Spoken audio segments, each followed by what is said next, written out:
Magandang araw mga bata! Kamusta na kayo? Ngayong araw na ito ay tatalakayin na natin ang pagpapahalaga ng mamamayan sa pagtataguyod ng pambansang kaunlaran. Natunghayan natin sa nakalipas na aralin ang kabuuang konsepto ng kagalingang pansibiko. Napag-alaman mo na napakahalaga nito sa mas nakararaming mamamayan sa lipunan. Sa araw na ito ay pag-aaralan naman natin ang ambag nito sa kaunlaran ng ating bansa. Kaalinsabay ng kagalingang pansibiko, paano pa ba maitataguyod ng mamamayan ang kaunlaran ng bayan? Pagkatapos ng ating talakayan ngayong araw na ito, ay inaasahang masasagot mo ang mga katanungang. Una, ano-ano ang katangian ng isang maunlad na bansa? Ikalawa, paano maitataguyod ng mga mamamayan ang kaunlaran ng bansa? Ang kaunlaran ng bansa ay nakabatay sa kasaganaan ng mga mamamayang bumubuo nito. Itinuturing na maunlad ang isang bansa kung pantay-pantay ang pagturing sa mamamayan at maayos ang pagpapatakbo ng lipunan. Kung pantay ang turing sa lahat, walang aabuso sa karapatan at kapangyarihan. Wala ring mapag-iiwanan ng mga yaman at benepisyo na kadalasang sanhi ng krimen na malaking hadlang sa pagbabago at pag-unlad. Ang kaunlaran ng bansa ay maibabatay sa kakayahan nitong guminhawa ang pamumuhay mula sa kahirapan tungo sa kasarinlan ng bawat isa. Magtungo naman tayo sa mga katangian ng isang maunlad na bansa. Isa pang katangian ng maunlad na bansa ay ang pagkakaroon ng angkop at sapat na serbisyong panlipunan. Maliban sa edukasyon, pabahay, kalusugan, seguridad, komunikasyon at transportasyon, mahusay rin na makapagtalaga ang pamahalaan ng mga ahensyang tutugon sa pangmabilisan at natatanging pangangailangan ng mga mamamayan sa isang takdang panahon. Maunlad ang bansa kung ang mga serbisyong ito ay naipatutupad at naipaaabot sa nakararaming bilang ng mamamayan. Tandaan, itinataguyod ng mga mamamayan ang maunlad na lipunan sa pamamagitan ng iba-ibang gawain. Ngayon, tatalakayin natin ang mga bahaging ginagampanan ng mga mamamayan sa pagtataguyod ng kaunlaran ng bansa. Paglinang ng sariling katalinuhan at kakayahan. Katulad ng nabanggit, binubuo ang lipunan ng mga individual. Makabubuting linangin ng bawat isa ang sariling galing at talento hindi lamang para sa sarili, kundi para na rin sa ating bayan. Ikalawa ay ang pagiging produktibo. Maging malikhain at maabilidad upang matustusan ang sariling pangangailangan at makatulong sa iba. Hindi kailangang palaging mamalimos o umasa sa iba upang makamit ang kasaganaan. Kung ang bawat isa ay marunong humanap ng sariling pagkakakitaan, magiging madali ang pag-unlad ng ating bayan. Ikatlo, ang pagmamahal sa bansa at kapwa Pilipino. Ang pagtutulungan ay susi sa kaunlaran. Kung ang bawat Pilipino ay susuporta sa isa't isa at hindi maglalamangan, magiging masagana ang ating bayan. Isa sa pinakakongkretong halimbawa nito ay ang pagtangkilik ng produktong Pilipino. Maliban sa malaki ang maitutulong nito sa pagbawas sa kahirapan, nakapagbibigay kita at trabaho pa ito sa ating mga kababayan. Ikaapat, ang pagtulong sa pagtigil ng katiwalian at maling gawain ng pamahalaan. Pinamamahalaan at pinamumunuan ng mga kabilang sa pamahalaan ang kabangbayan, pulisiya, at iba pang mga batayang serbisyong para sa bayan.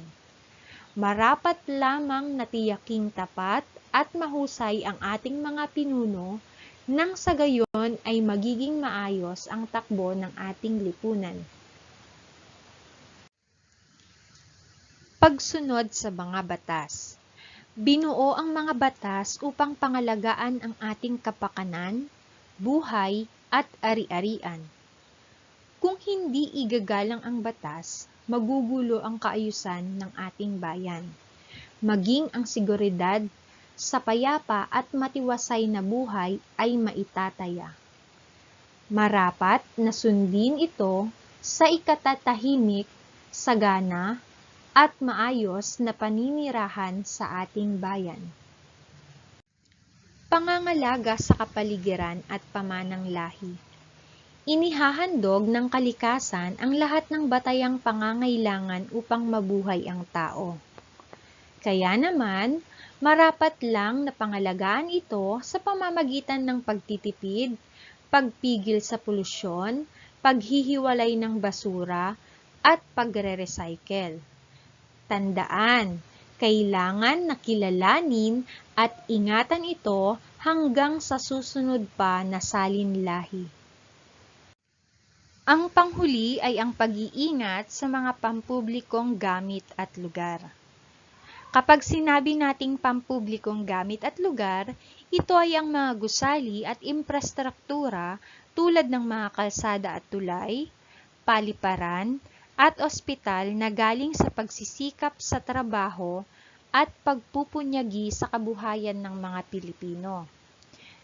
Bilang mga paraan sa pag-unlad ng ekonomiya at kabuhayan, kailangan nating ingatan at iwasan ang maling paggamit at kapabayaan sa mga ito.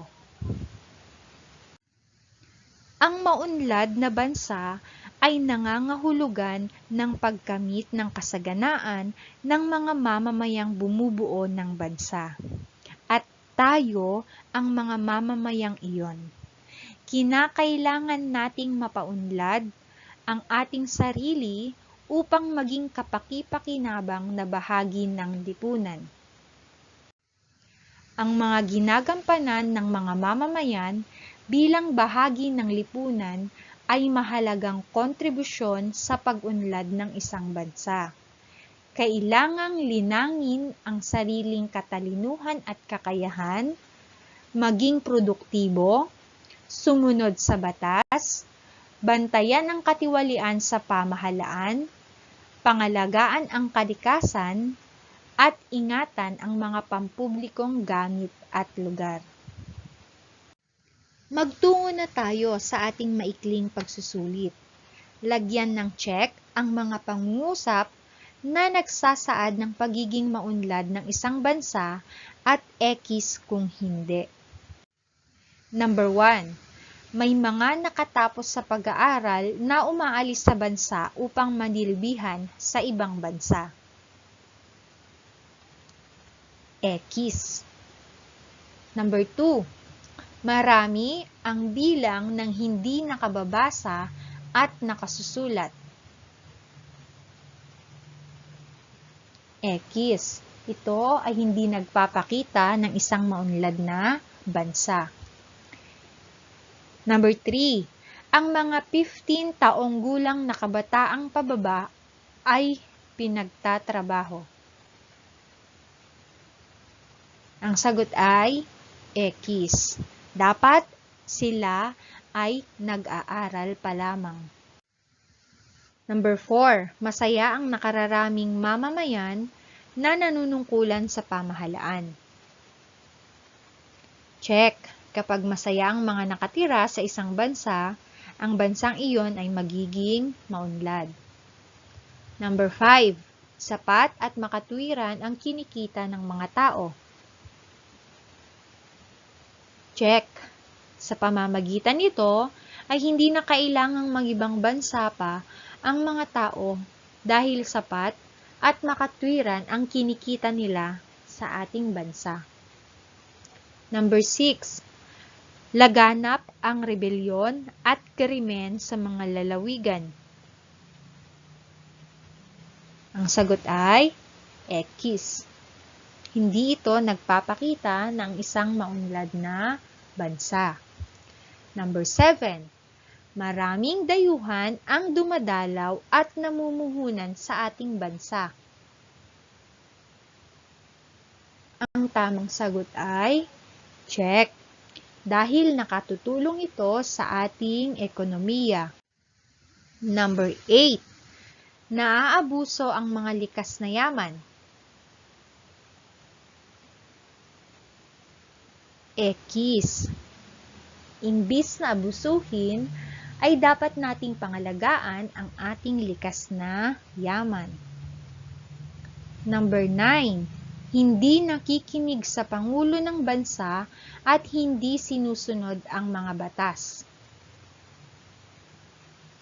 Ang tamang sagot ay X. Kailangan nating sumunod sa mga pinuno ng ating bansa at sundin ang mga batas na ibinibigay sa atin. Number 10. Walang krimen na naitala sa loob ng isang buwan. Ang tamang sagot ay check. Binabati ko kayo mga bata. Ngayon ay alam nyo na ang mga katangian ng isang maunlad na bansa. Alam nyo na rin kung paano maitataguyod ng mga mamamayan ang kaunlaran ng ating bansa. Hanggang sa muli at maraming salamat sa iyong panonood.